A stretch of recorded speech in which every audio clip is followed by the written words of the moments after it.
Today's episode of Why Music Matters is sponsored by Buffalo Spree magazine. From the start, Buffalo Spree has been a champion of Western New York's arts community, with every issue showcasing the best of Western New York. What's on stage, on view, in the clubs, and in the concert halls. Pick up the latest issue to get a closer look, or visit buffalospree.com.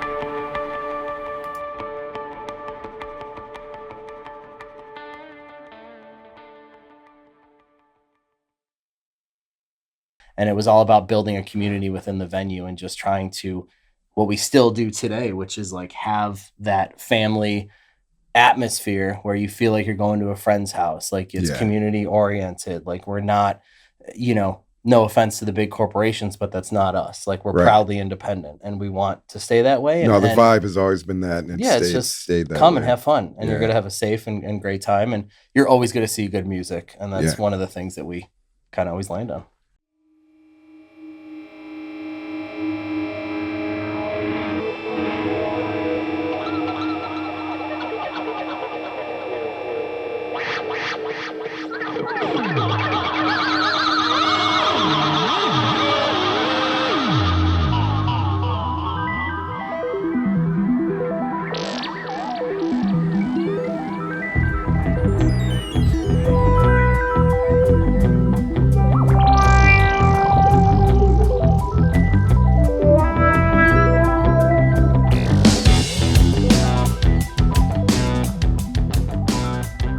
Hey there, music lovers.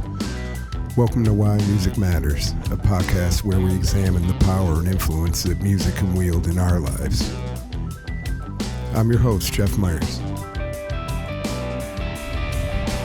More than a decade back, I hopped on the bus as an embedded reporter, covering a Northeast jaunt for then up-and-coming indie band Aqueous.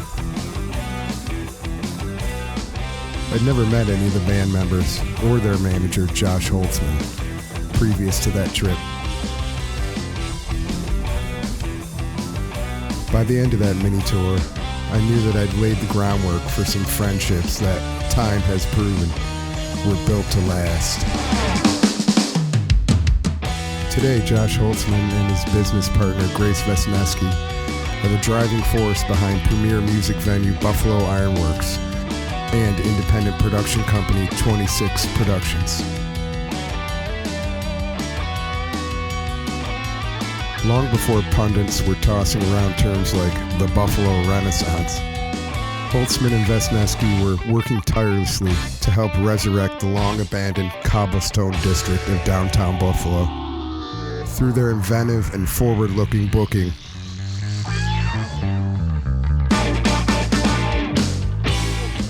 their fighting spirit and never-say-die attitude helped them guide their businesses through the pandemic with their integrity intact. That same spirit has the pair excited about what the future holds and what form their continuing contributions to Buffalo music and culture might take. Welcome to Why Music Matters, Josh Holtzman and Grace Vesneske.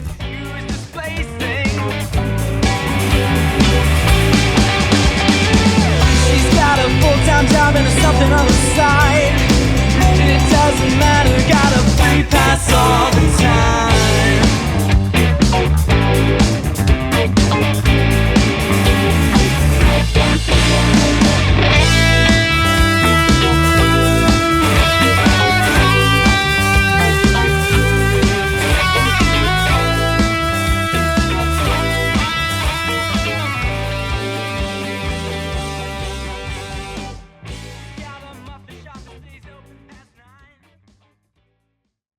I'm joined by two friends of mine today for a special episode of Why Music Matters.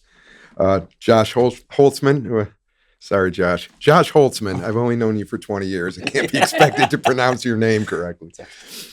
And Grace Vesneske, 26 Productions, Buffalo Ironworks, and the Buffalo music scene I think in a pretty major way over the past 16 or 17 years, something like that. It's been a while. Yeah, I'm trying to think when it all started. But sorry, I've wanted to have you on here for a while and catch up. We've only been seeing each other in passing lately because of the kind of frantic lifestyle that is endemic to what we've chosen to do with our lives. But welcome. I'm really happy you're here. I wanted to start by asking you about both of you about your own journeys with music and how you ended up. Josh, we've had this conversation. You're not a musician, but you're Avid the music entire lover. time I've known you, your life has been centered around this, whether it was band management, whether it was club management, whether it's now, with your production company. What happened? How'd you get here, man? You say that often. I know, right? It's always been music. Yeah, I mean, the entire path has been honestly a lot of fun. And I think one thing has led to another that's led to another. And it was never mapped out that way. Yeah. I think it was more or less just the evolution of kind of how things took place. But first and foremost, it always started as being a fan, and that's where those roots are. And I think those are still just as strong today as they were all those years ago. And I think that's a beautiful part of it is that, no, I'm not a musician and I can't sing. I can't play. I was in, band in high school playing trumpet, and that's kind of where it ended. So That's not easy. Yeah, it's not You're easy. stuck I know a with it. little, but then it was like, sports and everything else took Yeah. over. And, but no, it really started as a fan. And then, from there, there was this want to learn more, get involved more, understand how it all came together. And, I kind of felt this need and this want to do more and to be a part of it, because it didn't seem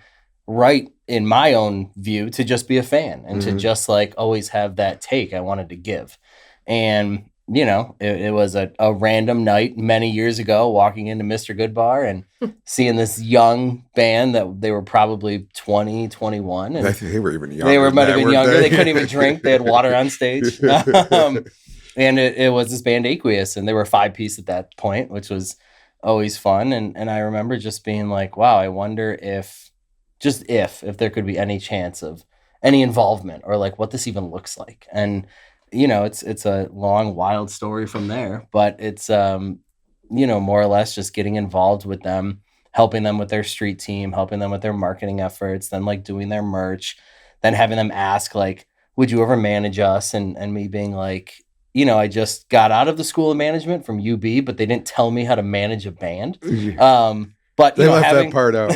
yeah, they're like, no, that you want to get into a corporate business. Totally. You want to work 9 to 5 in New York City. It wasn't a career then. Like you weren't Yeah. looking at it like a career. You were Yeah. just That's when looking when at you it. walked into Good Bar that night, you weren't like, I'm looking for a band to manage. Yeah, right? no, not at all. It was like I was just The looking music for a good time. struck you, Right. right? Yeah, 'Cause and they had something. it's They- wild. you And know. Universe Shark was opening for them. Oh my god!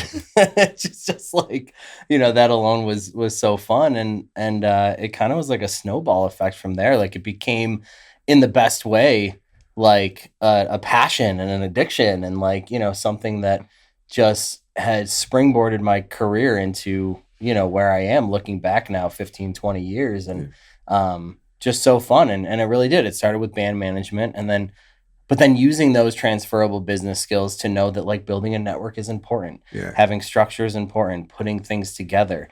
I really did a great job teaching the guys about smoke and mirrors and perception, not in a bad way, but just that like, hey, if there's 10 people at this show, like we're going to make it look like there was, 300. Yeah. And we're going to And put you're gonna play ourselves like that too. Exactly. And You're they gonna play always like did. that. And they always did. And we're going to get like the proper back end, the documents in place, the white labeled business emails, the website, the brand, like all that stuff that a lot of times as musicians, that comes secondary because you're Yeah. just trying to play music and write music and learn everything about it.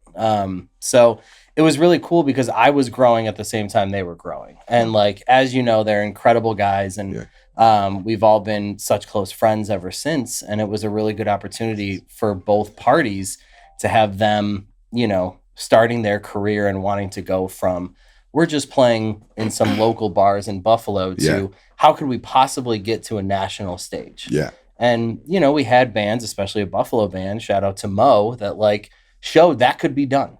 and that's possible. And so learning from them, and then also just getting on the road and being able to tour with, some of the bands like Pigeons Playing Ping Pong and Dopapod and Twiddle, and they were always a step up. So then it was like, what did they do to get there? What struck me, I met you at this time, I'll give the real short version of it. I was working at the Buffalo News at the time and had made it possible for me to kind of pick a band and go on the road with them and kind of write like a feature story about it. And Ryan Nogle's dad was working at the Buffalo News, and he had given me the first Aqueous album, one with the flamingo on it. Yep. And I'm like, these guys are super cool. I mean, I could hear some of the influences. I loved them immediately. I could hear the sort of the Fish and Mo, but they were unique too, doing their own thing with it. So I met you in my driveway when the van came to pick me up, and all the people in the band and yourself, like, these became some of my best friends out of that trip. But we went on a 4-day run, whatever it was. Yep. And I was really impressed by the infrastructure that was already there. And you guys were running a tight ship, and there was mutual respect, but also, you got to the gig, everything was handled. There was merch, there was communication. There was respect between the other bands, and I could see that you were really building something, and that is indeed what happened. Yeah. But that scene, that sort of, you have to call it jam, I guess. Scene, I mean, we know what we're talking about. Yeah. I don't like those kind of terms, but whatever. Was a really healthy one, and it was really cool to see Buffalo really being a part of it. We had Mo to look at, but after Mo, what we were kind of waiting, what was next, Can you talk about that period a little bit? Because it's a long time ago now. Boy, did it go by in a flash, but it was really exciting. And you mentioned bands like Pigeons, I think Twiddle, these bands were a little bit bigger than Aqueous at the time, became a lot bigger, and as did Aqueous. Yeah, it was really special. And honestly, even just to go back, I don't know if we ever talked about, like, when we first found out that Jeff Miers from the Buffalo News was like coming on tour with us to do a story. It was wild. It felt like, and I don't know what it's going to feel like when the Bills win a Super Bowl. It's going to happen. But to us, that it kind of felt like that same sort of feeling. If I got mentioned in the same sentence as Josh Allen, I'll feel good about that. I mean, you should. And like, that was a really special moment because it was just like, it was also our first trip to Burlington, and we were playing Nectar's, home of Fish, I'll never forget it. Yeah, that was a big so thing. Cool. We had special merch made. I remember when we caravanned out, we probably had like a van and 2 or 3 cars that followed us. We were, like a high school Texas football team going to a game or something. Totally. And, it was so fun. And I spilled the beer in Nogle's truck. He wasn't happy. Other than that, I was like, cool. You're in his truck. You're not in my car. I know. It was funny. Like, my car was Carl, and Carl's an Aqueous staple, and we all love him, and it was great because I was like, we got like management and merch, and like Carl took merch seriously. I loved it. It was just really well put together. It was professional, and everyone in the band was all in, and there seemed to be like a shared kind of philosophy. There was, and I think that was important. It was a very tight-knit family, and I think that, when we looked at what the quote-unquote jam scene looked like, I think it was, maybe from the outside, it was more of like a party scene, or maybe it wasn't that. A lot of bands out there, not a lot, but some bands out there just weren't taking it seriously. They were just like having fun with it.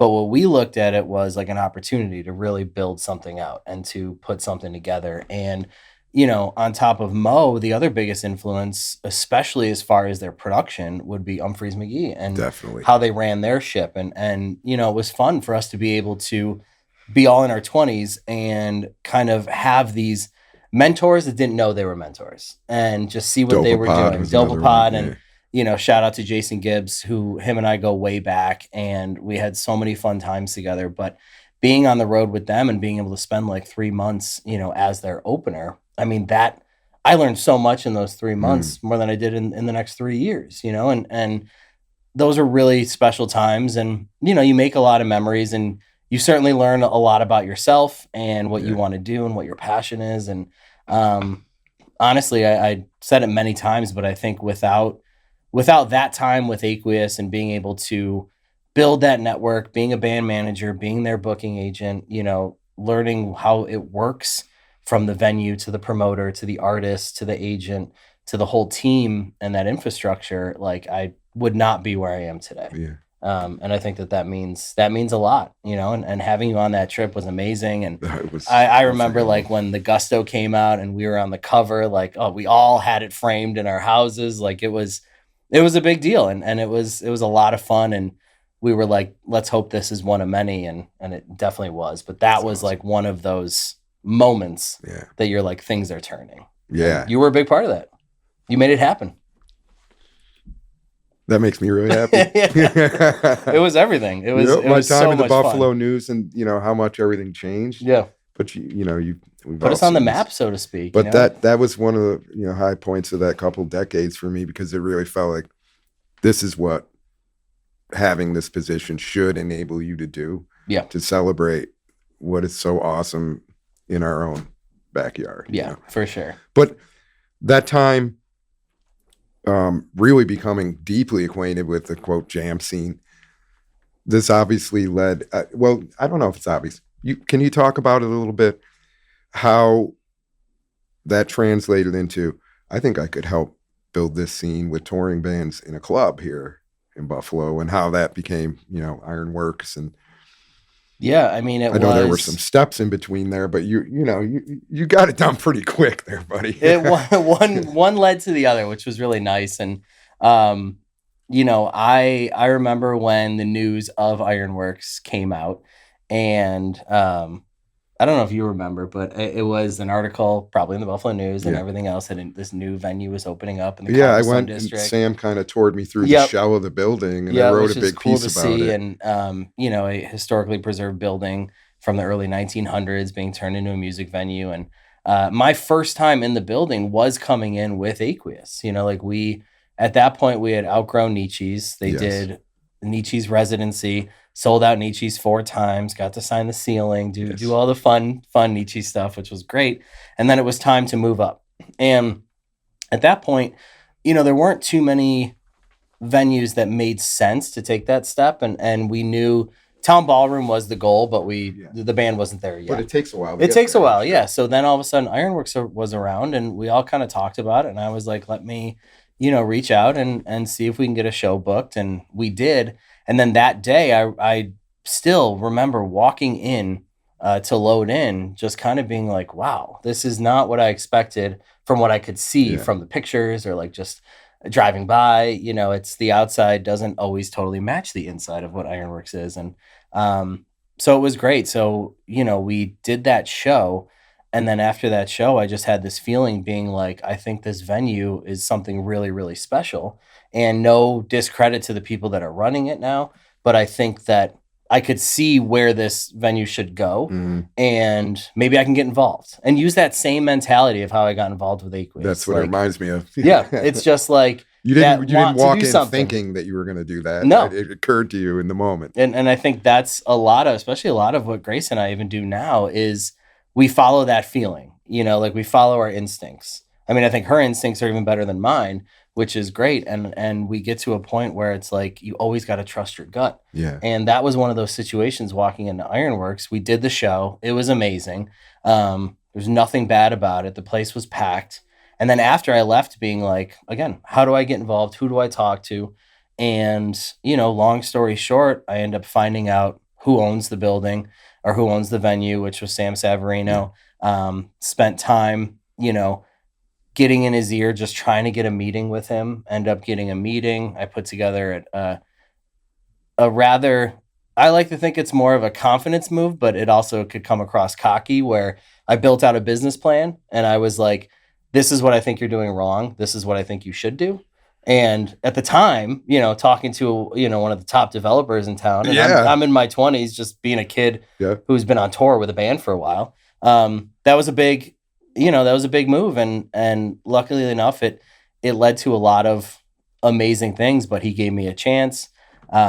He put me on, which was funny. We still joke about it, but he put me on a little 2-week trial period to see if I was going to be worthwhile to hire.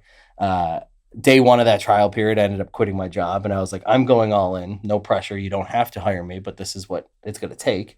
3 days into the trial period, he ends up hiring me. I come on full time. I take over the music side of things, which was great. And then as soon as that happened, once like the panic went away of, oh God, now I got to run this place. Yeah, I quit my job and I'm all in. What does that even look like? I've never done this before. Then it was like, wait, I've seen hundreds of venues around the country. I've been touring and managing a band. Like, I know how this works. Let's just put something together. Let's build out a press release and let's let all my contacts know that I'm now doing this. Yeah. And that led to, I booked 14 shows in the first day. And it was just hitting up the bands that we had toured with, the agents, the managers, out there. Yeah. and just being like, hey, this is what we did. This is what it looked like with Aqueous. I'm now, handling the talent buying here. We want to make this and start this as like a jam core. Mhm. Like, are you willing to come in and just try it out? And we actually talk about it all the time. Like, my first show was Melvin Seals and JGB. And Awesome. even then they were like, we don't know how long Melvin's going to do this. And this was 10 years ago. Yeah, and he's still cruising. But it was an expensive show. It was, I'm in my first week. I had to call ownership. They're just like, we've never paid this much for a band. Like, are you sure? And I said, I think and believe this is going to work. And it did. And then after that, it was Marco Benevento. Yep. And then it was hitting just- up all the homies, like Yep. getting Pigeons in, Twiddle in, Kung Fu at the time, Dopapod. God, there were so many. Talk.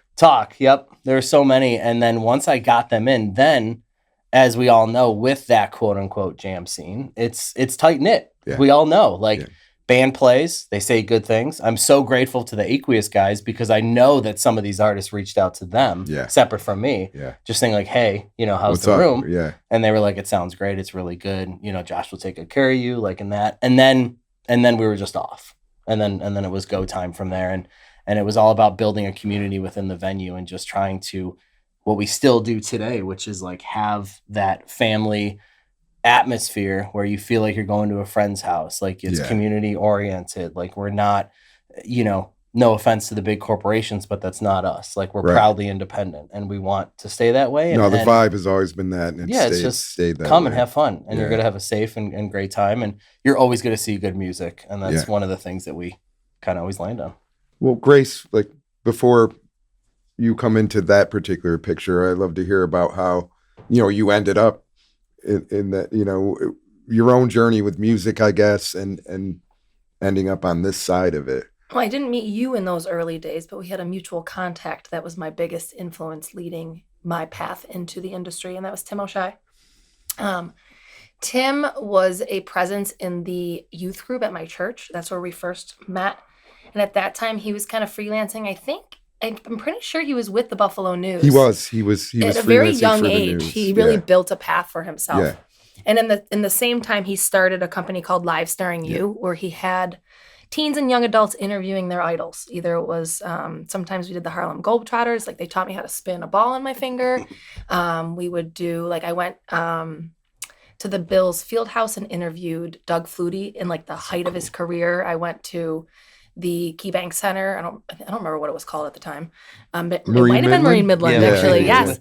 And met with Jay McKee and his wife, Yeah. Nicole. Nicole was a Buffalo Jill at the time. And I, at 12, sat with my notebook and interviewed them and wrote, So cool. wrote for the Sabres Game Night magazine and fell in love with the other side of the industry, Yeah. whether it's building the experience, hearing about people's individual experiences, and then found my love for music at the same time. Awesome. I'm the oldest of 4 girls. I really don't have a ton of older influences, so I really built my path as far as it went with my musical influences. And Tim had a really big handle in that, setting up like what I saw that industry as. Yeah. And then years of being a waitress, and I started at Pizza Hut and then I went to Applebee's. And one day at Applebee's, a coworker of mine was like, "Have you ever heard of being a runner?" And I was like, "No, I have no idea what you're talking about." And she was like, "Well, when concerts come to town, the bands need someone to just be. They need you to either be the driver for the day. They need you to fill the Pick 'em rider. up, go get the beer. Yep, whatever. all the things. And I was like, and she's like, you would be perfect at it. And I was like, okay. And she's like, I'm going to connect you with the Rapids Theater. They're really looking for someone to fill this role. And I just did the first day. I fell in love. Actually, Judas Priest and Mastodon offered me to go on tour with them. The first show I had at Rapids. I didn't know any of this. Man, That my is parents, epic. my parents were like, no, there's no way we're letting you do that. So it definitely took a little But time. why? Right. I wonder why. Right. Oldest of 4 girls. And then I think the second show there was Megadeth. Dave Mustaine. We're not going to get into the story because it's definitely one of my most difficult ones, but he really taught me what you don't take from artists.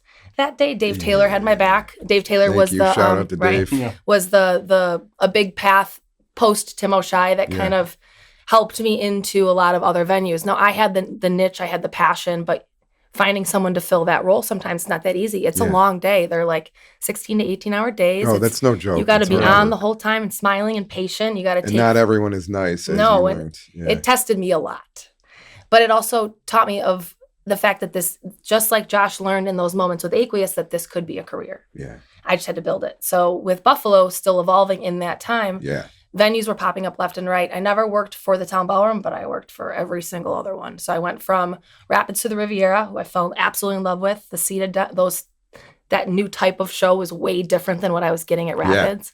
And then from Rapids, Live Nation picked me up, and I was Darian Shea's Key Bank, and what was the fourth one? There's a fourth one, but and the stadium, and fell in love that's why that's a fourth. with yeah. those levels of production because it was such a totally different That's a rapid increase. escalation of It's very lucky. So I got to see all different types of what the industry locally offered because I never wanted to leave.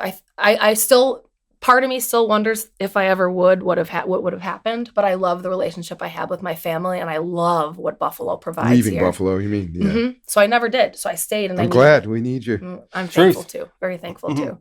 But then from there, it just one day I got a call from Dave Taylor saying, "Are you busy on January 26th, 2016?" And I said, "No, why?" And he said, "Scott Stapp is coming to Ironworks and he needs a runner." And I could cry that my path started there. That's amazing. Yeah. Wow. Met Josh that day and walked into Ironworks and was like, "This is everything I could ever dream of." Yeah. As far as the space went. And that day changed both our lives forever. Oh, In the that's best so way. cool. It is. We look on it and we're so thankful for that, for those moments and like all the pieces that led us both there to be at the point where you're going to embrace the size venue and what Ironworks offers and entails to be what it is. Yeah. And I mean, she came to the front door and I was the one that opened the door. It's not like we just randomly met while she was working. It was just, I worked with you and pretty much only you for most of the day because I didn't have a team at that point. It was mostly just me and early maybe days. a sound guy. And And Scott had just become sober, so it was a really new tone with the whole tour, which I was learning on how to navigate a new venue and I knew nobody that day except for Dave, who, props to Dave, just shows up when the show starts a lot of the time. Yeah, 'cause that's how. just Yeah, what I he know has how to he do. rolls. And so I just had to figure out how to set the tone for them, but also myself, but also build a relationship with this venue. And I couldn't even tell you, I fell in love with. I wanted so much for it to be with Live Nation, and it never was gonna be. You lost the intimate feel of what it needed to be. And Rapids is, love them to death, has always been a little up and down a little bit. Yeah. So it was not something I was going to We'll leave it at fully that. leap into. yeah, a little up and down. They gave me my star. I will always give them the props Yes. and love that they need. And Respect. there's been some absolutely incredible shows that have come into I that saw room. shows there that Mhm. are among my favorites Mhm. Same. for sure, including Morrissey. Mhm. Yep. Oh my! Marilyn Manson was one of the best. Like, I never thought I would Manson. see and take care of him. I think of Primus and Jack White. Primus was and a good Jack show. White. Jack White was I a mean, good show. I can't believe I saw these shows there. Mhm. The Raconteurs came, The Rack and Tour show, which I Yeah. was like, I never unforgettable. thought I'd get a chance to see them in So Western New great. York. Oh, And then we did yeah. them. Then we brought them back because Dave ended up producing at the Dome Arena in Yes. Rochester, which Yep. I also fell in love with because it used to be the home for the one of the Rochester Fairgrounds, and then they quickly came in and very much revitalized it into this gorgeous space that for some reason just didn't work. I think they maybe did 15 shows, Underutilized or- but they did Jack White. Yeah. They did Greta Van Fleet right at the tip of I their, remember all these and shows. it was incredible. But Well, with, the Ironworks, you really felt like, I guess we have to get in the definition of what local means and why local matters, and with that comes the idea of being indie, being independent, and being a direct reflection of the community that you both grew out of and now are serving, grew us. Yeah. Yeah. So, and I mean, Ironworks has always had that. I remember one thing I want to bring up with you guys, and this is, pardon if my chronology is not totally correct. Ours gets messed up all the time. But 26 Productions was happening. Pandemic. We were all ready to take a wallop there. One of the things that made me respect you even more was A, how you dealt with that, and B, your creative workarounds. Like, you were definitely the first in this area to, New York and State. to my memory, in the state, to my memory, the only to do these drive-in shows, to come up with that concept of how can we still have our community during these incredibly dark times, and I just thought that was so cool. And I know, financial model wise, I don't know how that worked. There wasn't one.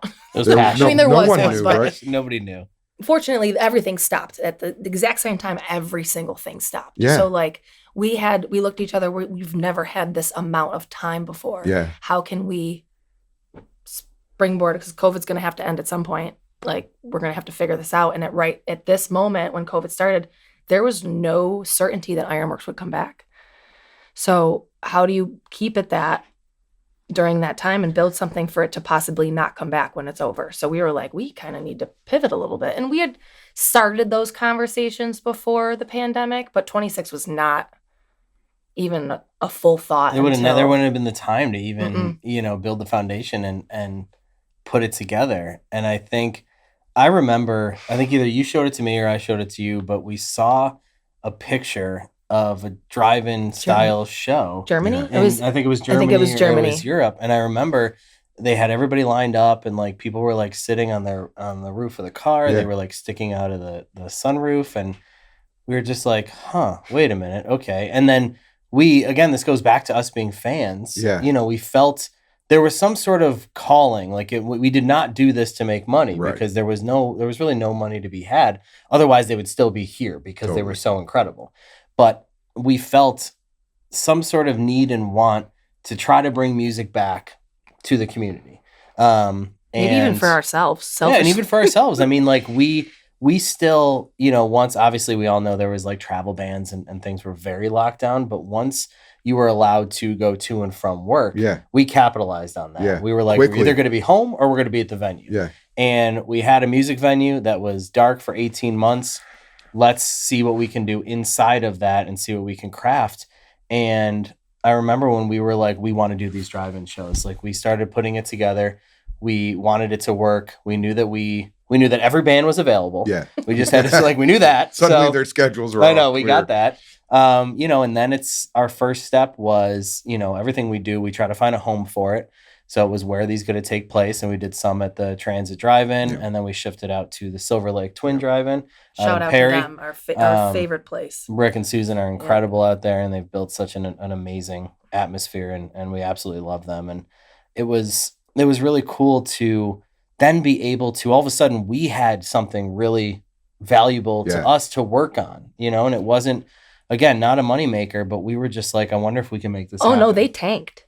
Yeah. Oh, yeah. They tanked. We made money lost on a money. couple of Oh, yeah. We lost money. But overall, we definitely took a hit. But until we didn't. Yes. Until they made sense. And that was when we pivoted and did the 3 series at the Perry Drive-In with Mount Joy, Goose, and Maddie and Tay.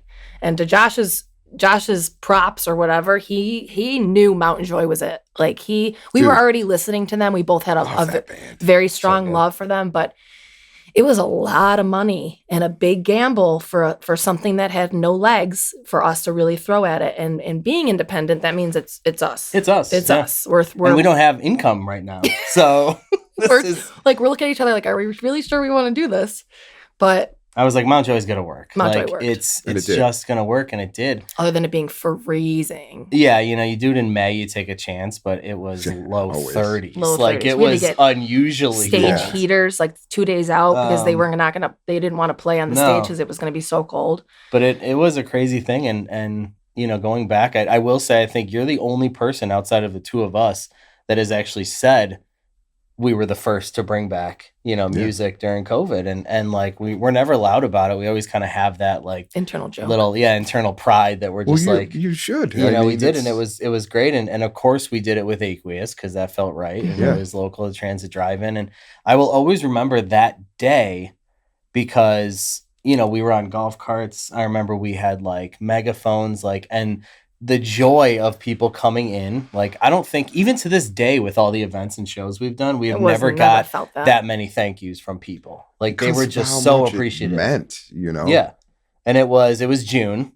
So obviously everything shut down in March. So, that's a big time period. But then also when you look at the pandemic as a whole, I'm like, we actually got music back pretty quickly. And then it was a safe manner. We had checked in with the CDC. We had checked in with local, the county and the state. And we wanted to do everything by the books. We weren't going to try to because you obviously battle a little bit with like, is this right? Is this right during this time when everybody's experiencing, I'm glad you brought that up Right. because, and unfortunately, how quickly certain factions were to politicize this and to make it some kind of, battle that was somehow tied to political ideology is one of the most unfortunate things I've ever observed in my life.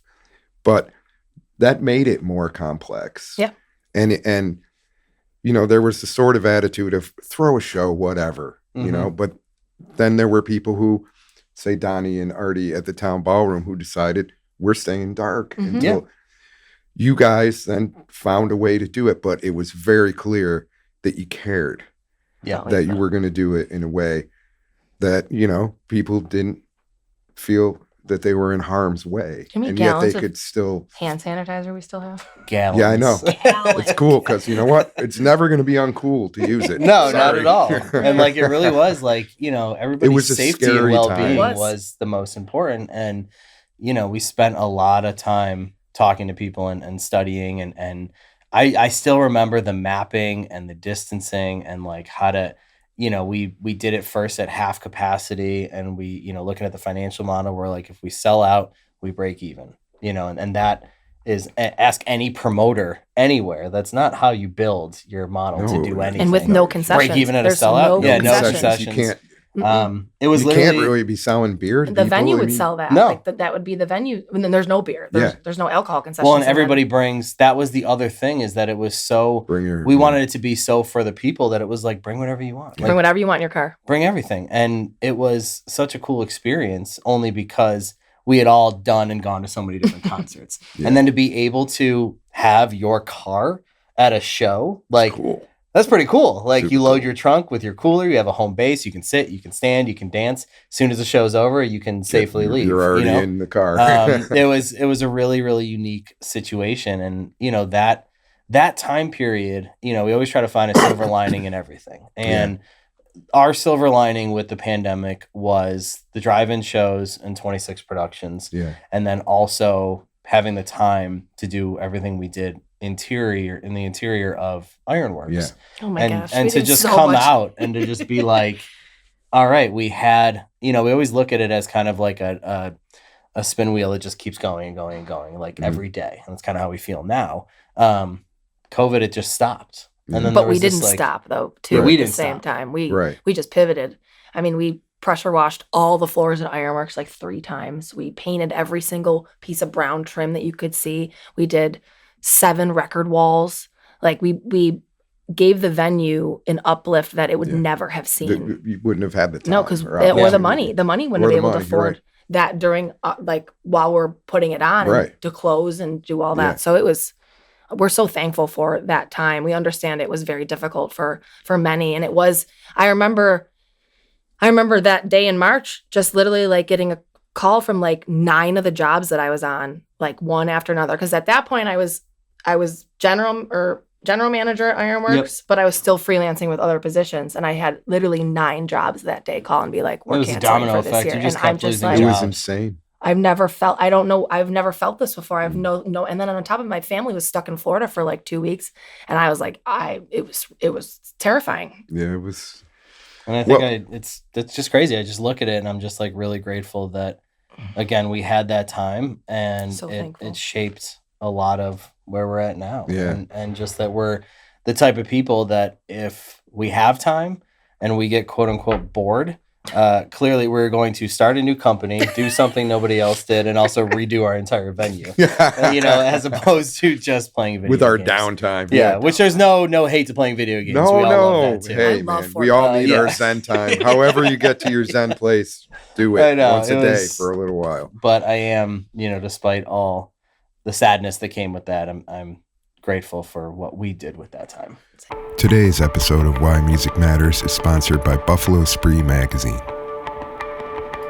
From the start, Buffalo Spree has been a champion of Western New York's arts community, with every issue showcasing the best of Western New York. What's on stage, on view, in the clubs, and in the concert halls. Pick up the latest issue to get a closer look, or visit buffalospree.com.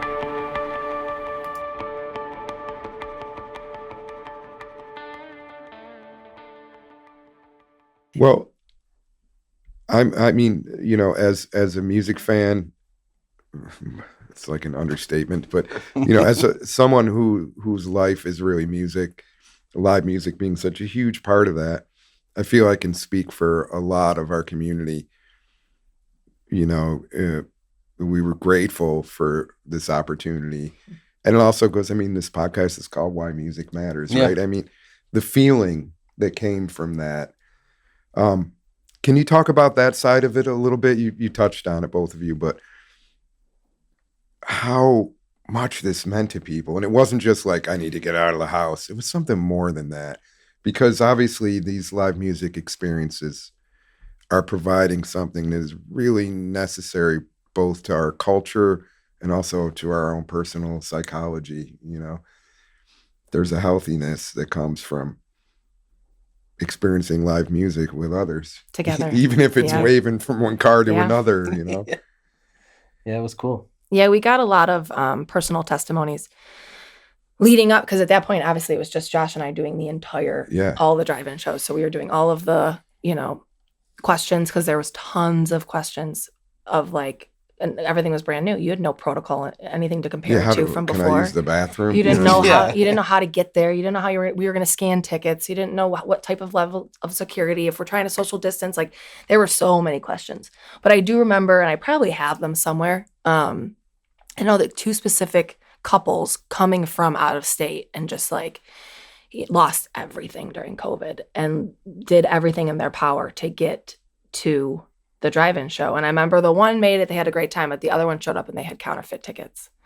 And it was like somebody was scamming. Do you remember that? Do you remember them? Oh, absolutely. And like, because at the time, we didn't have the spape. There was no space. There wasn't like you could just make space up. Like we were like, we're not sending these people home. Yeah. And I think they even messaged us like a year and a half ago again. Or like I think they got engaged that day. They did. Yeah, they got engaged. And that moment. So it was just as much for them. It was for us, for all the things and all the pieces that we had been putting into place, all the time that we spent. One of the biggest issues we had found producing these shows was the neighbors. Yeah. Because it's such a new thing doing drive-in shows at drive-ins that they don't hear sound. The sound is through the cars. So neighbors that live next to these drive-ins at 4:00 were losing their minds. And both of us were like, we planned for everything else, but never would have thought that this. And in our defense, we had kind of hoped that the venue owner would have maybe mentioned this a little bit because he was in the area. But yeah, I mean, that was a big thing that was a struggle to deal with. I mean, first time ever, we had to have multiple decibel readers. We had people from the county coming out with their own decibel readers. We had to do increased sound testing. And, you know, Wow. it was hard enough as it is. Totally. And we, you know, just for people who didn't know about the shows, this wasn't an everyday thing. This wasn't all the time. Like, we probably did them every other Saturday from like 2 p.m. in the afternoon until 4 p.m. So this wasn't at night. This wasn't too early. It was around this time where, because we thought about everything involved, you know, and also the drive-ins needed to open at night. Yeah. You know, as we got later into the evolution of this, we were then, once we went to Silver Lake, we were able to do them at night. Right, yeah. And then we were able to cast, you know, the shows on the big drive-in theater screen, That's which was so cool. Which we learned a and- lot about drive-ins in those moments Yeah. because you can't just block off 1 or 2 days throughout the season. If you, like, say Disney comes out with a brand new movie, if the drive-in wants that movie, they have to agree they have for to a sign on certain for length the of whole- time and have to show it every night. In for a So- penny, in for a pound. Right. And for Mhm. the drive-in's defense, they're not going to offset a 3-week sellout They for can't. one possible Yeah. concert that may do well. And they resurrected during this time period too. Like, it was, Right. drive-ins were one of the first social activities you could do and that were Totally. clear because you're in your own car. Yep. You're socially distanced. You're outside. So, and the audio would come through your car and they'd put a thing like, so for drive-ins, you know, it really did help kind of springboard them and keep them alive. And I think I never want to lose drive-ins in our society. Yeah. Like, it's a beautiful thing. But going back to like bringing music back, like it really was very therapeutic, and it was on both sides. It was, we needed it so badly, and we felt that every single person that came to all of those shows needed it just as bad too. And it really, we all were looking for something. We had Hope. We were looking binged for Tiger hope. King 12 times Oh at my this right. point. Like there was no more shows you could watch. There was, you go to the grocery store, I'm done wiping off my groceries. Like, you know, like that whole time period. Exhausting. And I will never forget those early shows and just how happy and relieved. That's how it came together. Like all Everybody of those was. pieces that were leading up to it were a lot. And then also, like, we had to put them in certain areas because only certain areas politics would Right. allow those events there. And sometimes we didn't align with that, but we also wanted to bring music back. So we Yeah. had a lot of internal battles. So that moment at the Silver Lake Drive-In for Mountain Joey and for Goose, we were paid back tenfold in those That's in awesome. those experiences. That was it. And that was probably at that point like our 20th drive-in show, but it It culminated hit. It hit, Yeah. no, in, it hit. in such the right way. And now, you know, we Look at where both those bands are, and we're like, oh my Massive. God. massive. We had them play Perry, New York at the Silver It's Lake so Drive-In. cool. And then last year they headlined Borderland, and I mean, obviously, Yeah. all around Now, the country, now they're arena massive. and amphitheater, you know, Huge. bands and just headlining festivals. And, you know, we'll always have those moments. And I know that those bands will never forget those moments either because, you know, they're still, you know, the neighbors of Rick's down at Silver Lake Yeah. are still like, do you remember when Mount Joy was here? Or like, do you remember when I remember after the Goose show, they wanted to play, he has a big putt-putt course out there, which is just gorgeous. And so like Goose really wanted to play putt-putt. So Rick's like, yeah, I'll turn the lights on. I'll leave some, you know, clubs out. And so they're playing, and he said he got calls from multiple neighbors being like, I think somebody's breaking into the drive-in. We hear It's people out Goose. of the golf course. It's Goose. Yeah, and he's like, no, it's just Goose playing golf. But like, That's awesome. I yeah, it didn't was just know so that one. fun, and it's so nostalgic because, you know, not to go in too much about his business, but like it's a family business. Yeah. His dad started it, you know, in the late 40s, early 50s, and like he took it from a single screen into like we call it the Disney World of Perry, New York. Yeah. And I grew up going to church camp next door, and that was where we would cultivate the end of the summer was at Perry Drive-In. So it was like all came how full cool. circle. So And then like our staff housing there, I remember we booked and we're like driving. Grace is like, I went to camp here. This is weird. This is where we're staying. That's wild. And so we had like 10 of our staff members. We would rent out a couple of the cabins because the camp was closed. So like it was easy to get lodging. We put some artists there too, and we're all just literally staying didn't at know the that summer part of camp it. while producing a show at a drive-in in a time that was wild. we do have to give a shout out to Phil Vasile because he was the reason why we did it at the Silver Lake Drive-In. We were producing them at Transit Road. Mhm. That was where we started. Mhm. And then we got a call from a fan. I don't know how he got a hold of us. He got a hold of you.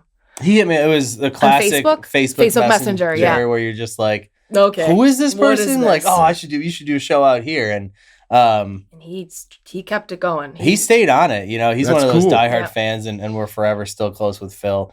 But it was funny because I think recently, last time we saw Rick, he was telling us the other side of the story, which was very similar to like how I told you when we found out that Jeff Miers from the News was coming on tour with us. We were going nuts. He had said like they set up a call with us. Phil connected the dots, was like, listen, they run a tight ship out here in Perry. You should talk to Rick and his son Jake. I think they could have something. So we end up getting on the phone with them.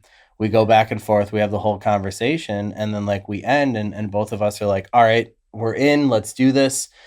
We again wanted to start with Aqueous. So Aqueous was our first show there. And we were like, let's make it happen. And Rick told us, he goes, Phil kind of played this out like you guys are like Harvey and Corky, like you're this huge, production company and we have a chance to work with these guys. So like, don't screw it up. So then Rick's like, okay, I don't really know what we're, even getting into. Oh, that's awesome. So they have a conversation, they set it up. We say yes, they hang up the phone, and Rick goes, we all celebrated. Like, we got them, they're in. We did it. This is going to be amazing. We nailed it. That is so cool. And we were just like, us? You were celebrating getting us? Who? And it, since then, like, we probably make sure to go out there at least 4 or 5 times a year just to spend time with him. He actually does a lot of really neat events. So if like you're ever looking for something random to do during the summer and you have no idea to where, go to Perry. He does like incredible cruise nights. Mm-hmm. He has a stage out front in front of the drive-in. There's a whole concert series, like a full kitchen, like anything you could want to eat is there. Amazing. A full ice cream parlor. They have the putt-putt course. It's right next to Letchworth. Like it's a really neat destination spot. That's cool. It is, and it was shout out to him. For sure. Yeah, I mean, That's they're very amazing. cool. And then we find out because like obviously when we're doing the shows, we go through the procedures and stuff. And I was like, who's your head of security? And he's like, oh, Grover. And I was like, oh, okay, I'll meet Grover. He goes, he's the chief of police. So if you need anything in town, I was like, oh, this is great. So we are. And then so we find out Good that friend to have. Rick is like the pseudo mayor of Perry. Like, I mean, anything we needed, because again, this was in a time period where you needed the legal side, the county side, you needed all that on your side. And a presence. We had to show a big security presence and that we were planning on all the safety procedures and that it wasn't just smoke and mirrors, that we were actually going to enact all this. Yeah. And it actually was one of my favorite parts in thinking about how each car had a different color. The first one we did, each car had a different color because you went into different lanes and you had to have different tickets and you had to, it was all so unique to the event, and that now is just like tight. We spent all that time. And now people just walk in and you can just stand wherever you want. I know. So crazy. Back to the way it was. But it was really cool, and it really was nice to. There's so many people that went into allowing those things to happen. From again, legislation saying yes, and the town saying yes, and of course the band saying yes, and then people actually coming. We had a lot of volunteers that were able to offset costs that we would not have been able to do. So like they made it happen. Yeah. And that's where our company started, and that's, the transit ones were under the Ironworks label, and then the Silver Lake ones were under 26 because 26 didn't exist when we were doing the transit ones. That's what I thought. And so it led into it. And it was such an incredible thing to want to start this new company, to be able to launch it, and then to have. There's a picture of Josh and I standing in front of one of the drive-in screens that we commandeered from the drive-in owner and just put we announced the company that day on it. And it's still a running joke because he was just like, you never asked for permission to do that. And it's just like, he goes, you couldn't throw my logo up there? I'm like, oh, they're already here. Don't even worry about it. And it's just fun inside joke. And then it was like, we had all our people. Like we had our boy Nick Sonricker was, the running all the graphics and creative, and then we had Nogel and Ryan Bress were handling all the video aspects of it, and then obviously we had whether it was the Aqueous guys or even when we did Mountjoy and Goose, like we brought those guys in because it was like this real is family. This is the team. This is what we do, and it's been wild to see because that was 2021, and now we're at the end of 2024, and to see where the company has gone in those 3 years. It's been rapid and fun coming out of pandemic times. Obviously it's been a bumpy road for the music industry, for particularly for venues, I guess for artists too, but Mhm. doing better obviously now, but particular challenges and also I think some public perception or misperception could use to be cleared up a little bit, because I don't think in general people totally realized how what a hangover from this is still affecting our, you know, this world that we all love and work in. A lot of great venues around this country are gone. Yeah. You're still here, you know. We're still here. Still here. And Every day. And you know, still putting on amazing shows. We should maybe talk about Cobblestone Live and how you had to kind of pivot away from that after several really, really enjoyable years of what was a great open air festival in our Cobblestone District, you know. I mean, remember before Ironworks was there, what it was like down there? Yeah. It was cool because they're like, wow, cobblestones. That was what was happening, cobblestones. That was it. And abandoned buildings. Yeah. Cobblestone that's put in upside down by the city. Is, you know is that that? why it's so hard That's why to it's walk so on? uneven. Years It's 'cause ago. it was put in upside Obviously, down. when they, That is epic and so buffalo. they put the bricks in upside down. Fun little historical fact there. But- Back in the early 1900s. And then they got so far, they were like, well, we're. just gonna leave it. Let's just act like we did this on purpose. So, like, but anyway, that area, you know, I mean, Yeah. I don't like the word Renaissance because I think it's been abused, but I mean, you know, there was activity in that district. Those festivals were an awful lot of fun. You know, you pivoted away from that, and then I remember what happened. Then, you know, you moved it inside as a one-day festival, and then there was a fire in the neighborhood. We moved it inside because Yeah. of the street mainly. Yeah, I mean, because of the fire, and you know, to look at the beginning of Cobblestone Live, I mean, and Grace knows this, like, I miss it all the time. You know, I think Andy Frasco, that was his first big play here. yeah, and it's great. And now, you know, he And there's headlines just the so town many ballroom or Mhm. So much history there, and Riverworks recently, whatever. I mean, that was the first time I saw him. Yeah. It's one of many things I can say. Yep. But I remember the Sheepdogs. There were so many great shows. I always go back to Billy Strings. that was like, Billy is the best ridiculous. story. We had Way, Billy was early on that. He was on a 6 p.m. slot, like In not even Space near a Buns. headliner. In Space Buns. Yeah, in Space Buns, just getting his hair braided earlier, and like, you know, that was So early. that was early, and it was actually, I think, like the next year that he really like skyrocketed. But Now he sits in with Fish when he feels like it. when Exactly. he feels like it. and I yeah, think right. I'm pretty sure I heard like he has the #1 selling bluegrass album like on either the indie or rock charts, hasn't happened. I think they said in 10, 20 years. I mean, It's don't quote me incredible. on that, but it was something like Yeah. that. And you know, that festival was really, really special, and I think we'll always carry those memories. And you know, our whole idea behind it was Grace and I are just like, and we obviously had, you know, other partners and help producing it, but was just like, let's just do something to not only showcase the neighborhood, but use the history of it, use these streets, use our knowledge. You know, now we have a production company and a venue. Like, we've seen this in other big cities, like, and we always have that mentality, like, why not Buffalo? Yeah. Like, why not? And I always try to look at all the great things that came from it, you know, and what we did with it, and just having so much fun over those 2 days. And obviously, like, there is a whole other side of it. There's the financial side, there's the time, Reality, there's the stress, sure. there's the emotion. We would love to talk that story. One I think, day. yeah, that eventually caught up to us. And I think that we were smart to, again, I still call it a hiatus because I don't know if it's gone for good, but obviously it's this summer will be year 2 that we don't do it.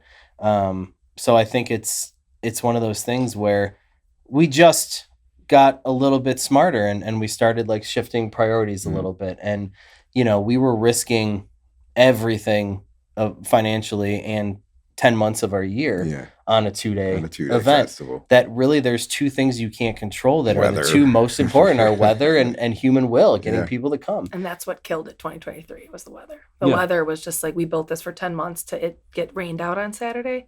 And, you know, props to him because he played, but Andy Grammer had a show the next day and the weather was rolling in, and his TM looked at us and was like, I don't think we can play tonight because we have to be out by this time. and we cannot get caught in a rainstorm post-show. And so like Josh and I spent literally from 4 p.m. on the last year at Cobblestone I had a laptop in one hand and an iPad in another hand, following him around, navigating the skies. The whole day. Begging for them to that take killed the the whole day. Everything we had worked for our whole day, and I understand this is a job, and we took it that way, but like you took the 2 owners and festival directors of the festival for 1 tour manager for the Saturday that they worked for, just totally gone. And he wasn't wrong. Because like, we had to like make sure that our headliner would go on. Yep. And I think it was really the hardest part about that was it wasn't his set, like Grace said, it was the post set. Right. And we were like, oh, all we got to do is get, 11 o'clock. Once 11 o'clock's done, we get everybody out safe. And he was like, there's a storm coming at 11:30, midnight. Like, we're not going to take the stage because we can't risk the out.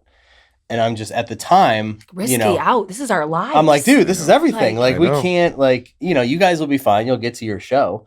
But again, I understand that's naive because I went back to like my tour manager side and like, we get it. We know. saw it through their perspective. We as well. get it all. And both, it all makes thankfully sense. he took the stage, but thankfully it the was, sky like just stopped. Yeah. Everything stopped. He played his set. We built a chute from the back of the stage to their truck so that if it did rain and somehow he finished the set, they loaded out, and that's when the sky we brought in extra labor. We brought we were like, we will do everything we possibly can because this is to get you guys the culmination of all of it. And it, again, so many incredible memories from that. And even that memory, as great as it may not be, it's still a fun one now that we're out of it and we can talk about it a little bit. But yeah, there's a lot of beauty in that festival. Our favorite, the year before was the year. It was 2022 was. So there was something special. That was our first year back from COVID. Post-COVID. Yep. It was just Josh and I. The other partners were not able to come back because COVID left them in the place that they were, and we threw everything into it. And I think the weather was great. We didn't get paid. It was perfect. I think we covered it. I think it was covered. Like everything was covered. We broke even. And so anybody looking at it look at that and see that was a break even can tell how much goes into it to even get to that point. And I remember Zach Todenhagen captured Josh and I side stage at Pigeons taking a picture because that was the moment both of us were like, oh my gosh, like we did it. We did it. Like we had a good idea, it's my favorite picture. It's hanging in our office. But like he's taking a picture of Pigeons and Josh and I are in the corner on stage taking the 1 second of picture that we wanted, and that's the part that Zach captured. I don't think he knows that that's as big of a deal to us as it is, but he has a killer eye. Yes, he does. And it meant the world to us to just not only capture that but to be able to have that experience. Like we did it for 5 years. We were able to take it from 1 street to 5 streets. We were able to grow it and, nourish it and put everything we have. And I think that like it took me probably a good year or so to like not look at it as a failure. Yeah. And to actually look at it as a success. Yeah. And I think that comes with time, and we certainly what have you moments. set out to do. Yeah, and it's like what it was just us. There, like again, like I said, we had other partners, but even those, none of us came from money. None of us had like a big corporate investor. Like we made this all happen.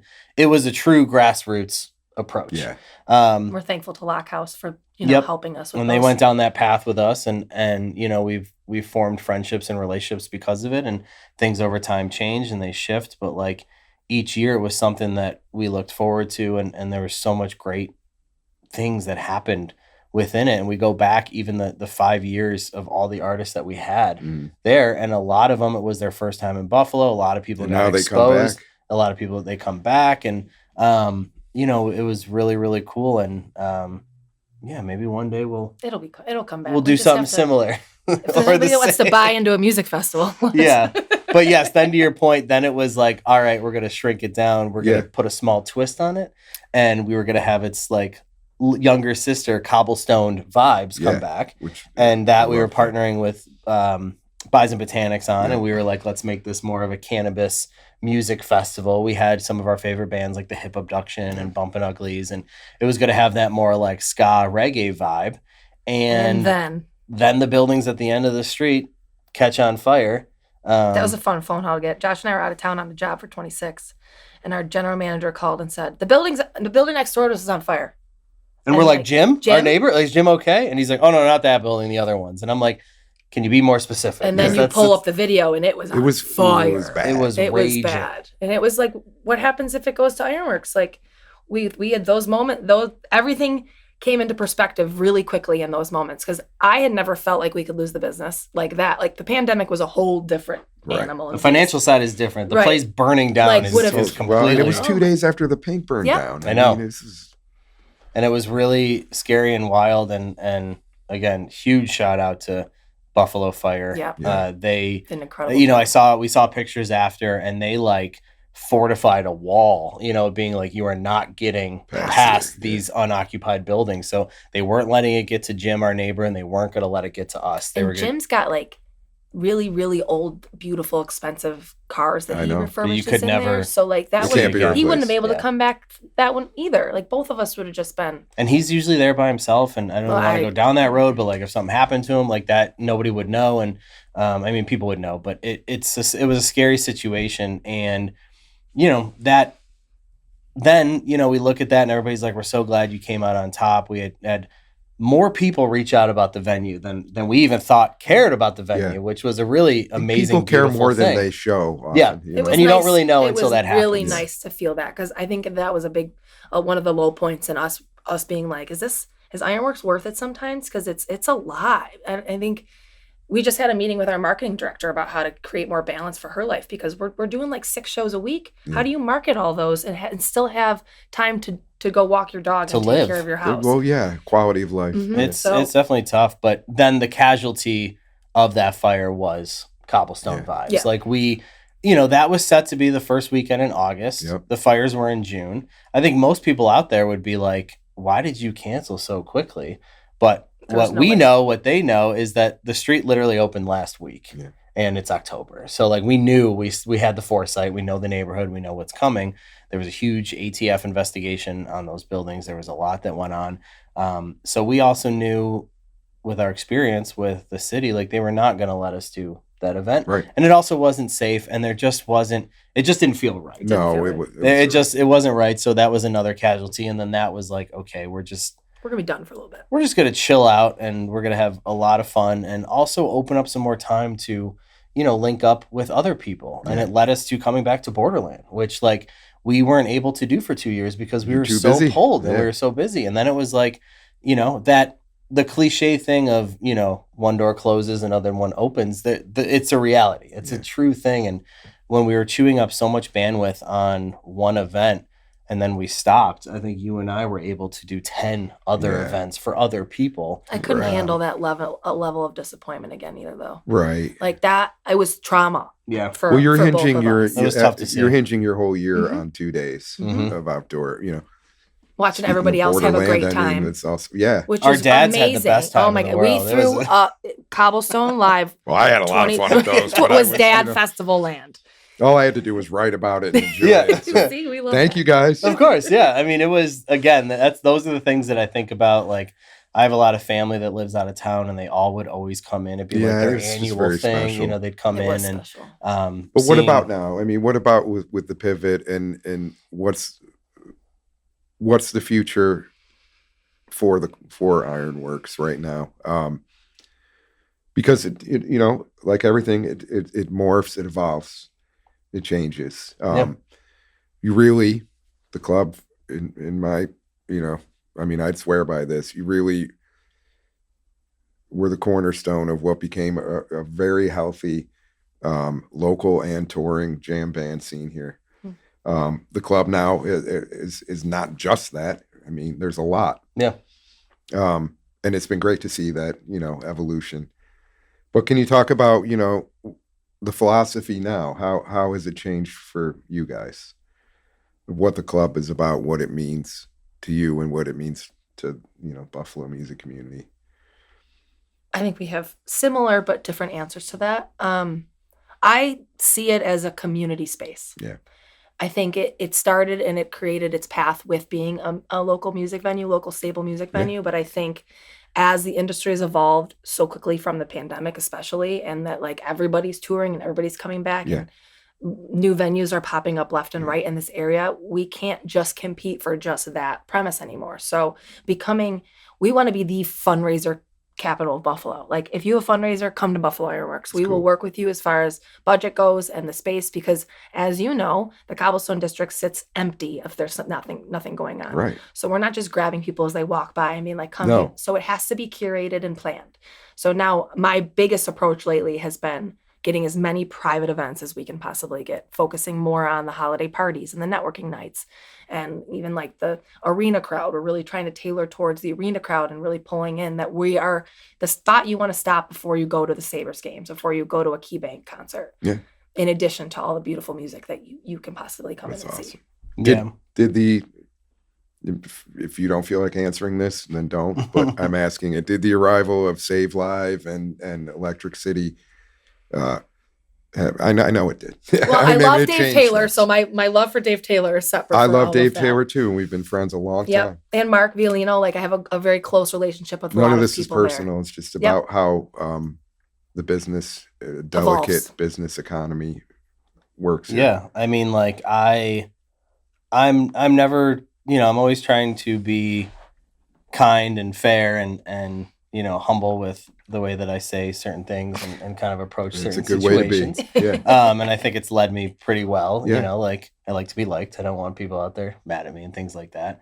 But I will say this, like a company like that and a venue like that coming into the current ecosystem that we have has and will continue to really stir things up. Yeah. And it'll put other venues at risk. Yes. And now it's not like we can't all survive.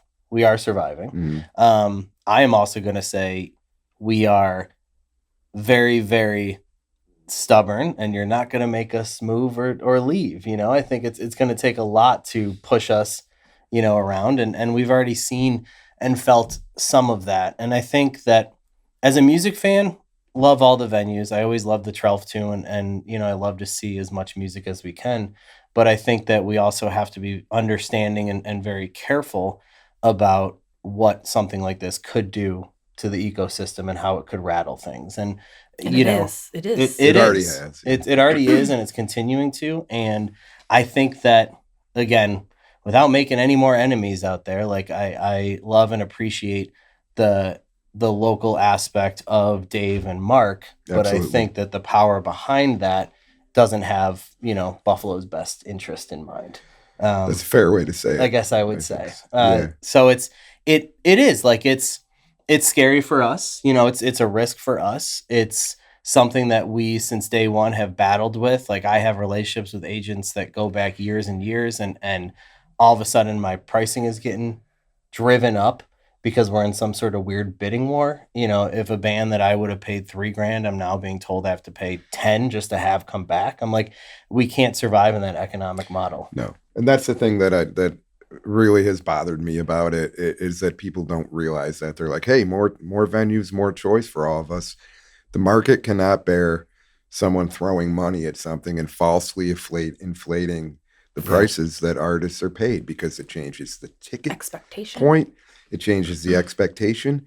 And also, like any drug dealer, the first one's free, but after we've got you, welcome to $22 beers and Then we got you. $75 ticket to a club. It's tough and it's scary. And I will say the one great thing that Electric City has done for us is it's brought us closer to Artie and Donnie. From the I ballroom. think We're that's a thankful good for Which it. we love because they're great guys. And They and I are, think and they've been here. they've been here. And like, when even going back to the earlier conversation about like our mentors without knowing their mentors, it's the same for Artie and Donnie, at least for me. Oh, Like, 100%. like I've seen them. I know what they have done. Like I respect where they're at. The consistency and integrity has been inspiration to anybody Yeah. in our business, I think. And I think that's super important. So it's those things like we sitting here as the owners of Ironworks don't want Ironworks to be in jeopardy, and we don't want it to go anywhere, and we don't want it to be harder. And then also as a local Buffalo resident, like I don't want to see what Buffalo would look like without an Ironworks. And it's, again, like I go back, like we will plant ourselves in the sand and say we are not moving, and that's going to continue, and we're going to continue to do the best that we can and produce the best events and concerts and take care of the community and just show that we're proudly independent. But certain aspects like an Electric City are rattling that ecosystem. The disappointing part for me has been watching relationships not mean much. So it is a money, and I get it. It's money, it's business. Of course, that's how it's going to go. But bands that have historically been with us for years that get an extra $5,000 on their offer and then choose to go there instead, I do not blame them because that is how business works. Yeah. But when they come back to us and say the experience wasn't the best, are we able to give them less? Because you did, like, it just is it's such a Damned if you game. do, You're damned if you do, damned if you It's like don't. casino. It's Yeah. too, you know. So we want to pivot from the disappointing side of it. Safe Life can try and do that right now. We're going to stand our ground, just like Josh said, and bring whatever else we can get in and stick with what we know. Yeah, and we do know our best. Buffalo, and you know, Ironworks just hit its 11th year this past September, which is a beautiful thing, and also crazy that it's been 11 years. I personally hit my 10th year. I will this December, December 1st, if anybody's looking to do anything fun out there. You But got your 40th this year. We got to plan that. okay, already. now everybody knows how old I am. Great. You know, I was going off with this 21-year-old for all these years. I'm going to be 40 soon, everybody. Wish me luck. It But gets better. yeah, it only gets better. You It know, did for me. I already lost my hair, so I don't have to worry about that. So we're good there. But yeah, you know, I think that, again, Electric City aside, you know, Ironworks means a lot to us, and it means a lot to Buffalo, and I think that it's very important for the touring scene, for the local scene, and just know, like, coming straight from us, like, everything that we do, our first thought is the patrons. Yeah. Our second thought is the artist. Our third thought is the staff. Like, we are the last thought in everything that we do, and that just comes from us putting passion first and wanting to do good things and wanting to be proud of everything that we stand by and what we do. And we're not naive. Like Grace said, we know this is a business. Yeah. We get it. Like, that's why we're involved in it. Like, we do this because it helps us survive day to day. Yeah. But it's like the passion continues to out trump the, you know, financial aspect. So it's like I've been in the bidding wars with agents, and I've also called them and say, I'm not going to play this game. Yeah. Like, if you guys Yes, want to we not can. play Ironworks, we've treated your artists fairly for 11 years. We've taken good care of them. If that's your choice, that's your choice. But I'm not going to put all the other days on the calendar at risk because you're price gouging me, is kind of what it feels It's really like. what it kind of is. Yeah. So it's tough, but yeah, I don't need to rant about how, you know, I wish they weren't here, but Yeah. like, you know, I wish them the best, and I know there are some good people involved there. Always, because of it's- the local 'cause element. It's just what it is, because it's local and it's Buffalo. But, you know, I also will always hinge on that the people of Buffalo are smart, and you know, they know where the community base is, and Yeah. there's a reason that, you know, certain businesses that are so true local are just thriving because, like, we're a strong community, like Buffalo strong, like we stick together, and I think that we want to be a part of that, you know, and we'll continue to be a part of I that. think it'd be cool to do a target, like, locally on the national independent venues that we have. Yeah. And like we have a pretty good presence with Neva. Yeah. And maybe doing something that we could really educate a little bit, because when I start to have these conversations and I explain a little bit of how it's going, nobody has any idea. Yeah.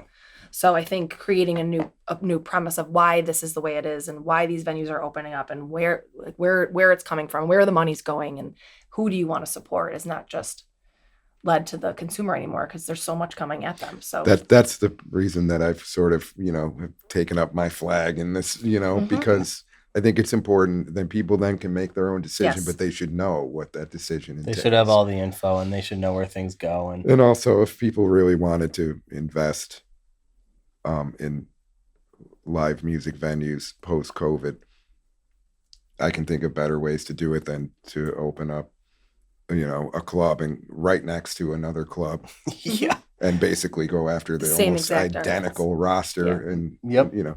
And be and the I think people should know that, because I agree. they should. they should know, decide what you want, consumer But at least have always all can. But all the fair information, understand, what's actually happening and what's going on Yeah. here, and that it's, again, I don't say it from a fear base, because I'm not scared by any means. That's right. It's just I believe in you guys. it's totally. like it will continue to shake the music scene, and I don't want to see any other venues close and how that thing. So No. it's one of the biggest things that, Artie and Donnie have really done is they've set that path of how an independent venue can sustain over time. Yeah. And like you've seen that with them, with Sportsman's, with us, Yeah. Asbury Hall, shout out to Anna and the team Absolutely. over there. We love All them. great people. And it's just like, this is why I get passionate about it, because all these people are my friends and I really care about them and what they've done for Buffalo. And, we take care of our own. We need to. Yeah. And I think we'll continue to do that. And I have all the faith in the people, because they're the driving force, That seems like a good place to wrap it up. Man. Much love to you guys and gratitude too. You too, Jeff. For Yes, thank all you so you've much done for and having continue us to do. And everything you do in the industry. We see everything you're doing, and the people like you help to shape it from a different angle. So we're thankful for all the time that you put into it. Absolutely. Thank you. Yeah, you're an icon. Cheers. Always and forever. That's what you have to look forward to, Josh, now that you're over 40. There you go. It's a nice way of saying my birthday's you're May old. 10th, if anybody wants to send anything. I still got time. You guys are the best, and let's meet again and talk about everything you're doing. Absolutely. And I'll see you at the club soon. Sounds good. Thanks, Jeff. All right. Thank you Appreciate guys. you.